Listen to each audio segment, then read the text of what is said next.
दुनिया में गिरगिट बदनाम है अपना रंग बदलने के लिए, लेकिन भारत में एक ऐसा परिवार है जिसके बारे में सुनकर तो कई बार गिरगिट भी शर्मा जाता है और उसे भी लगता है कि बेवजह ही मेरा नाम बदनाम है।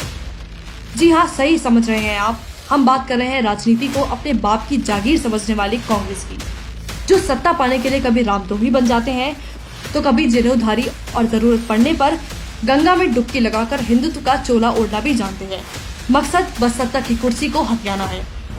उत्तर प्रदेश में पंचायत चुनाव होने वाले हैं और आने वाले समय में विधानसभा चुनाव भी हैं। और ऐसे में अब कांग्रेस लोगों को बरगलाने और वोट हासिल करने के लिए गंगा मैया का सहारा ले रही है। एक और कांग्रेस भाजपा सरकार पर हिंदुत्व को लेकर हमेशा हमला करने को तैयार रहती है, तो वहीं मौनी अमावस्या के पवित्र दिन पर प्रियंका गांधी प्रयागराज में गंगा में डुबकी लगाकर हिंदुत्व का फर्जी चोला ओढ़ने की कोशिश करती है। लेकिन उत्तर प्रदेश की जनता कांग्रेस के वो दिन नहीं भूली है जब गंगा मैली कुचैली थी, उसमें फैक्ट्रियों का कचरा और गंदा पानी जाता था, घाटों की हालत जर्जर थी। गंगा में आज जो कांग्रेस की राजकुमारी डुबकी लगा रही है वो पीएम मोदी के नमामि गंगे की देन है, जिसने गंगा को साफ और पहले जैसा पवित्र बनाया। नहीं तो कांग्रेस शासन में गंगा माँ का भी अस्तित्व धीरे धीरे खत्म हो रहा था। वैसे ये कोई पहली बार नहीं है जब कांग्रेस वोट बटोरने के लिए धर्म और आस्था को सहारा बना रही हो। जो पप्पू चुनाव से पहले बोलता है कि मंदिरों में जाने वाले ही महिलाओं को छेड़ते हैं। लोग मंदिर में जाते हैं, मत्था टेकते हैं, देवी की पूजा करते हैं।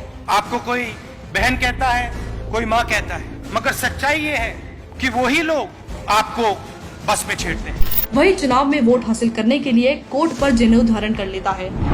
बात है गुजरात चुनाव से पहले की, जब कांग्रेसी गुलामों के शहजादे पप्पू गांधी जनेऊ चढ़ाए और माथे पर तिलक लगाए सोमनाथ में माथा टेकते नजर आए थे।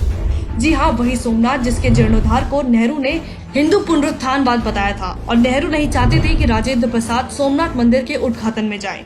यहाँ तक कि सोमनाथ मंदिर का पूर्ण निर्माण भी संभव नहीं हो पाता अगर 1947 में आजादी के बाद सरदार पटेल नेहरू की बात को नजरअंदाज कर मंदिर नहीं जाते। वो सरदार पटेल ही थे जिन्होंने मंदिर की हालत देखी थी और जीर्णोद्धार कराने का फैसला लिया था। हिंदू आस्था के प्रति घृणा और नफरत का कांग्रेस का ये रवैया यहीं खत्म नहीं हुआ। 2007 में कांग्रेस ने भगवान राम के अस्तित्व पर सवालिया निशान लगा दिया था। कांग्रेस ने सुप्रीम कोर्ट में एक हलफनामा दायर किया जिसमें कहा गया कि राम के होने की कोई प्रामाणिकता नहीं है। इसके बाद 2013 में जब सुप्रीम कोर्ट में सेतु समुद्रम प्रोजेक्ट पर बहस चल रही थी तो कांग्रेस पार्टी ने अपनी असल सोच को जग जाहिर किया था। पार्टी ने कहा था कि भगवान श्री राम पैदा ही नहीं हुए थे, ये केवल कोरी कल्पना है। और आज जब कांग्रेस को अपना अस्तित्व खतरे में दिख रहा है तो उसे भगवान याद आ रहे हैं। तो वैसे तो कांग्रेस के मन में हिंदू आस्था को लेकर कोई सम्मान नहीं है, लेकिन जब बात सत्ता की कुर्सी की हो तो ये कुछ भी कर गुजरने को तैयार रहते हैं। सत्ता के लालच में अंधे कांग्रेसी युवराज और राजकुमारी तब माथे पर तिलक और जनेऊ धारण कर लेते हैं जब हिंदू वोटरों को लुभाना हो। लेकिन अब कांग्रेसी रूपी गिरगिटों के इस घटिया राजनीति से पर्दा उठ चुका है और देश के हिंदू इनके असली चेहरे से वाकिफ हैं, जिसका जवाब इन्हें मिल रहा है और आगे भी मिलेगा।